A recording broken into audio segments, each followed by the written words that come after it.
Run around saying that, all the economy is going to completely shift to value creation only owned by 10,000 people. People on the left and the right are going to go nuts. I'm Stephen Levy, editor-at-large at Wired. I sat down with Alex Karp, CEO of Palantir, a controversial company that orchestrates data and solves problems for government and business. We discussed Palantir's work with ICE in Israel and why he feels the company has no competitors. Welcome to The Big Interview.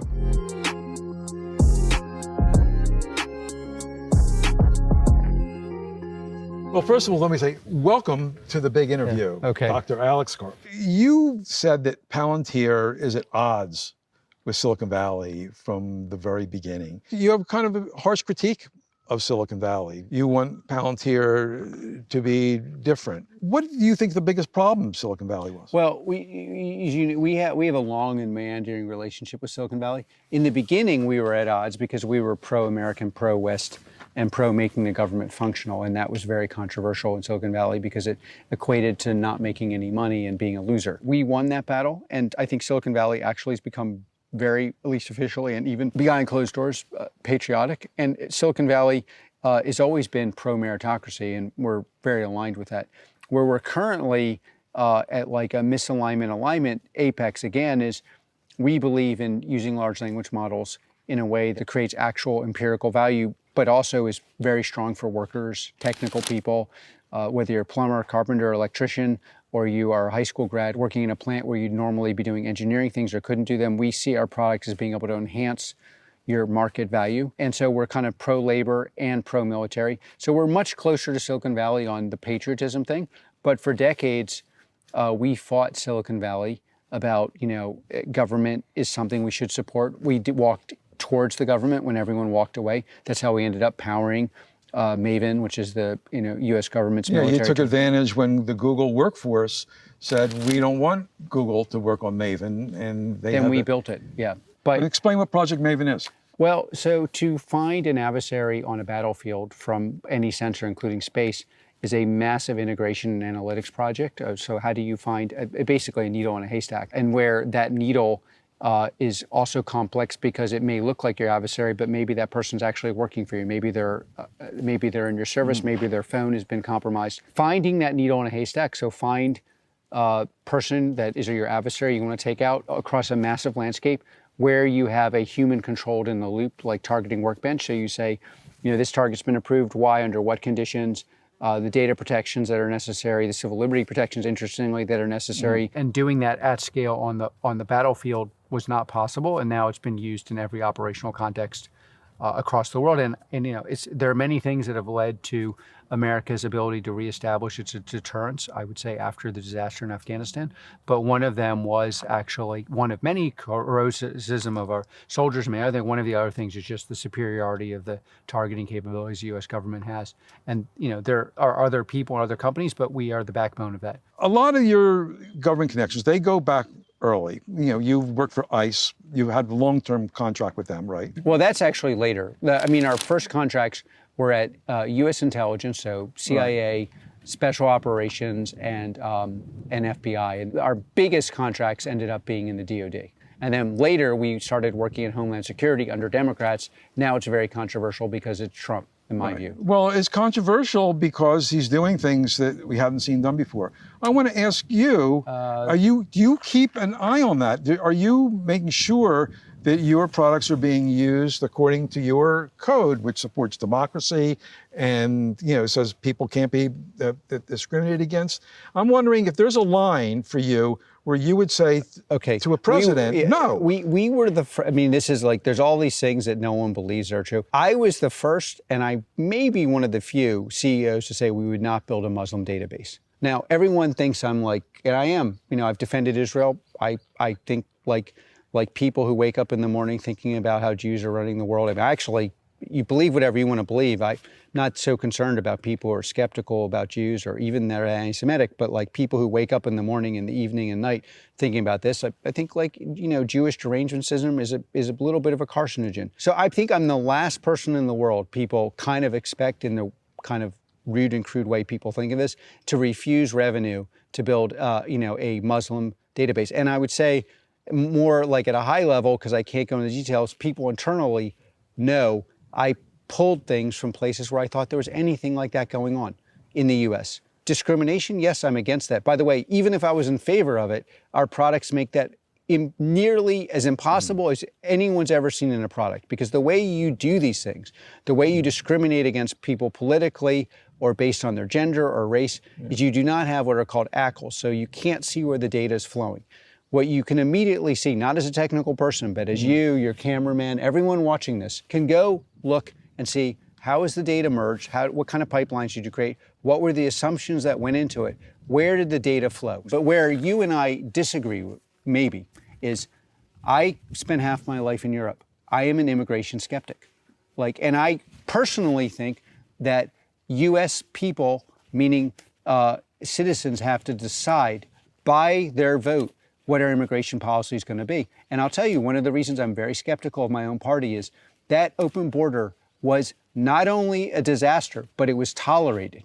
And that is massively corrosive, and it's corrosive to democracy, and it's corrosive to people. And leaving all the theory aside, I grew up in a progressive family. Classic progressives, my age and older, were massive immigration skeptics. Open borders is not a progressive policy.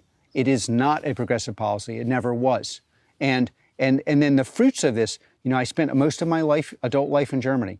Look at what a version of open borders, a little different, has done to Germany on any vector: rights of women, rights of gay people, future of society. So again, I just want to make it clear. I am against discrimination. I'm not saying you're saying this, but people tend to merge being against discrimination with to be against discrimination. I have to accept that there's nothing that can be done about illegal immigration in the West. And I disagree with that. But more importantly than me disagreeing with it, the American people disagree with it. And I, quite frankly, you're not asking this, I think one of the reasons why the Democratic Party continues to fail and continues to fail and continues to fail is their talent managed. Which, in businesses, you have this problem where the people doing the work sometimes need to be told, no, you're wrong, and we're not doing that. And the Democratic Party and people like it, the Green Party in Germany, I don't view these policies as progressive. Well, I guess what I'm saying is, are you monitoring sort of what's happening with this government and democracy in this country and saying, maybe at some point I have to look at... I would say the more important question is, have I ever worked against our commercial interests because it violated our norms? Yes. Have I done this in governments? Yes. Have I refused? We get no credit for this, but we almost went out of business because we were not working in Russia, China, or anywhere else. So yes. Have we refused to give our product to foreign governments because we didn't agree with them? Yes. Do I agree with your implicit assertion that what's going on in immigration as you formulate it has never been done before? No. I think actually that's completely crazy. When you're in Japan, if you miss your visa, do you know what happens to you? I didn't overstay my visa. Okay, great. I'll tell you what happens. You politely are put on a plane. Is Japan not a democracy? Do you know what happens in Singapore? Well, I think it is but I think this is a very valuable line of questioning. You're asking, does our product allow for civil rights abuses, and will I intervene? Yeah. Our product is the hardest in the world to violate. Will I intervene? Yes. Do I agree with some of the assertions you just made? No. The legitimate criticism could be, hey, these are two very rational people. You're bringing up exactly the core and right question. And I'm telling you that I have done this, I will do it, and I continue to do it. And by the way, not that people our age like the term constructive engagement. I am as obnoxious in private as I am with you, with people I agree with. So when they're asking me to do stupid shit, I can assure you, I'm telling you. Wait, is this stupid shit? No, I'm not saying you're asking me to do it, but I can assure you, one of the things you can be certain of 100% is when somebody calls me and asks me to do some completely illogical, mostly it's illogical before it's immoral. That's the thing people understand. It's illogical. It will not get you the result you think. I am telling you, this is illogical, and we're not going to do it. By the way, there's variants of this commercial. I have commercial clients, this is not even moral, who are like, hey, could you give me 50 engineers to do some crazy thing that will not help their business? And you know what I'm telling them? No. One of the things that happens when people work with me is they see I'm meeting clients and they'll ask me to do something that makes no sense. And I'll tell them, I can't go to my engineers and tell them to do something that makes no sense. And I think a lot of these questions come down to that. Now, where we have to expand the prism of dialogue is, I think in complete honesty, there is a place where you and I, forget you and I, you step in, you're just, honestly talking to you, it's just like talking to my family. It's like where me and my family disagree. And I'll tell you where those places are. They're on the border, they're in Israel, and they're in Ukraine. And what's super surprising is I get yelled at all day about of those three issues. And by the way, the issue I don't get yelled at about the elite is about Ukraine. The issue I get, obviously, the Israel thing is like, only thing anyone ever wants to talk about. You would not. It's like somehow people have forgotten it's a country with a GDP smaller than Switzerland. But and then my progressive friends, it's all ICE all day. Some people might actually not even know what Palantir does. In the shortest possible way, can you explain to people who just know it as sort of something they see on a page and don't like, and saying, hey, this is what it really is? Or love. We have a lot of people who love us and some people who don't. But yeah, we tend to elicit strong reactions on both sides, so that's definitely fair. If you're internal or external intelligence, you're using us to find terrorists and find organized criminals while maintaining security and maintaining the data protection of your country. So like the highest data protection environments in the world, Western Europe, would love to get rid of us. They try every day to get rid of us. But building a data protection environment that actually allows you to do anti-organized criminality environment with that also does data protection at any level of granularity, at any level of complexity, is very, very hard. Ask the German government. Like they would love to find another alternative, and honestly, I'd have no problem with them finding. But it's very hard. So that's one thing we do. Then you have the battlefield, the Project Maven, and also organizing the battlefield, what the special forces use it for. How do you know where your troops are? How do you bring them home with all the data that you'd have from any source environment? How do you manage assets while doing that? Meaning assets from the other side, assets meaning spies, basically. How do you get the human? How do you prepare your egress? How do you get in and out of the battlefield safely as possible? So avoiding mines, avoiding enemies, those things change rapidly on the battlefield. That's a software problem that's powered in great part by us across America and with our allies. How do you supply targeting capabilities to allies, Ukraine, Israel, so that they get the product, but obviously we don't have access to the full data they use because we're not part of those countries.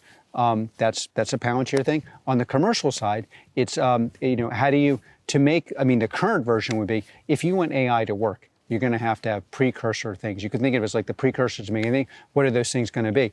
You're going to need high fidelity data. To have high fidelity data, you're going to need to be able to integrate your data with a model you understand. You're going to have to build something called pipelining, meaning you can serialize and deserialize a technical way of taking apart and putting together the assumptions within the data. You're going to have to be able to maintain your security model and maintain the logic and actions of your business.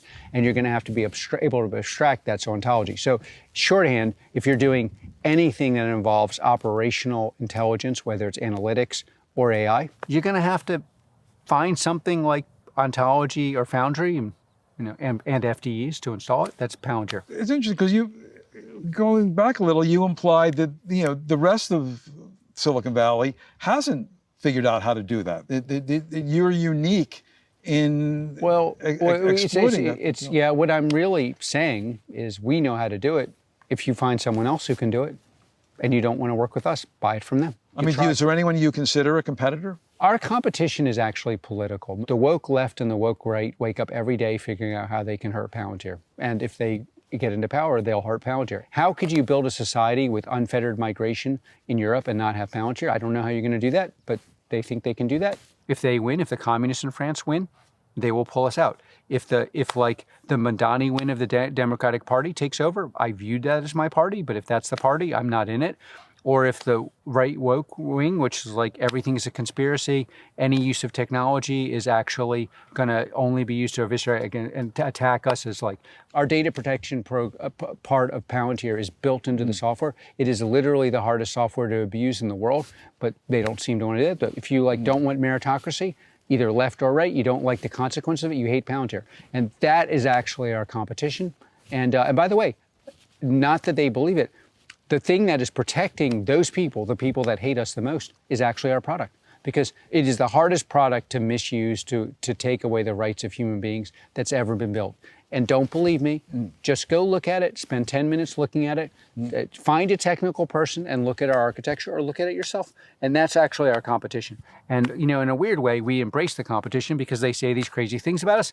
And then the smart people go look at it. My head's spinning a little. How did Madani get in there? I would say some of this is downstream from, if you explain to the world that labor is going to be valueless, people are going to elect the most ridiculous people ever. We have to build systems like Palantir, and we have to explain to people, but also let them see the results, the fruit of our labor, that their labor, meaning people with working class skills, people with normal jobs, that their labor is going to become more important and more valuable over time with products like ours, which happens to be true. If you run around saying that, the economy is going to completely shift to value creation only owned by 10,000 people, people on the left and the right are going to go nuts, and they're going to vote for people who are like, basically, yeah, nothing I've said has ever worked in history. It has never worked in history. You cannot find a time in history where any of that stuff has ever worked, ever. They still will gravitate toward it because they're afraid of what could work, which is like an AI-driven AGI environment where no one has a job. And the only people who make money are like people sitting out here. And so that's part of the problem. Now, also, honestly, I think universities and elite institutions have played a really corrosive role here. People are teaching pagan religion views.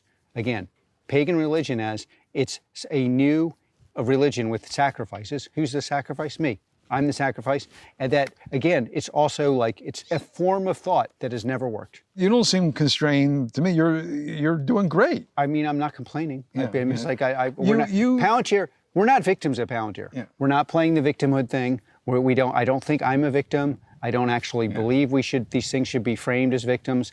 And yes, we're doing very well. And we might even do better. You have this bonkers earnings call in February. Huge growth. And it's like people who are not financial, which is most people, and honestly, I wouldn't be paying attention to this if I wasn't running Palantir. Those numbers are a little bit like flying saucer took off numbers. Mm-hmm. So, people are financial, many of whom doubted us, are like, wait a minute, the plate dropped. Because what non-financial people might not appreciate is we're not just growing, we're growing with high margins, and that's at our scale, basically, in my view, never been done before, not in a similarly situated business. You said it was anomalous, like some sort of historic moment. That the company is anomalous. In a weird way, we undervalue these, or I undervalue the whole numeric side of our business because it's downstream of value creation. So if you are doing anything like what we're doing, so call it 68% growth in the U.S., and again, we're doing it, our way. Salesforce is anemic. We're not running around really trying to sell our wares. We have a conference here. People fight to get in, which is pretty cool. We have the best clients in the world, especially in America. Clearly, we've tapped into something. I'll tell you what we've tapped into. There's essentially a simple thing. LLMs and software-empowered LLMs create the expectation of Pareto optimality between partner and vendor. You are going to get paid in the future a percentage of the value you create. And the value you create is going to be, it's at some point objectively measured, and it's going to flow into your financials and vice versa. So you have this unique culture, and you even have called it a cult. It's been called a cult. I wonder how much you cultivate that outsider mentality. It reminds me, we're both from Philadelphia, of Jason Kelsey, after the first Super Bowl, saying, nobody likes us, we don't care. The thing people don't understand is there's a massive feature side to being an outsider or even popular. People always think of the bug size of being unpopular. Like, you're unpopular, it's not pleasant, you're not gonna like it. I don't like it, actually.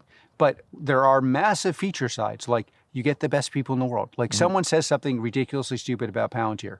5 people look at it, and the 5th person, who's exactly the kind of person you want inside your business or will be the person buying your product someday or investing in you, says, hey, it can't be as simple as that it's a conspiracy. It can't be as simple as they want to eviscerate my rights, because those rights would be the same rights that like an agent would need protected by the agency or something. Then those people investigate and investigate and investigate, and they're like, wow, this is a real interesting company, and they're thinking of the 10th derivative of this problem, not the simplistic bullshit that somebody online saying has no idea how our products work. And then you get the best people. Like a really unexpected consequence of this, there's no country in the world where our brand is as bad as France. We have the best French employees in the world, especially in US commercial. And why do they join? Because every time the Communist Party says, we are doing these crazy things, and they clearly know nothing about what they're talking about, the smartest person in France says, wait a minute, if it was that simple, any idiot would have done it. By the time they're done doing the diagnostic, they're like, hey, there's only one company in the world I want to work at. And that's how we have the best French employees in the world. The best French employees, arguably in the world, are at Palantir in America. And that's very counterintuitive. Working at a company that's apparently a CIA front, which is like, obviously complete bullshit. Yeah, no, you may not be a front. Thank you so much, Alex.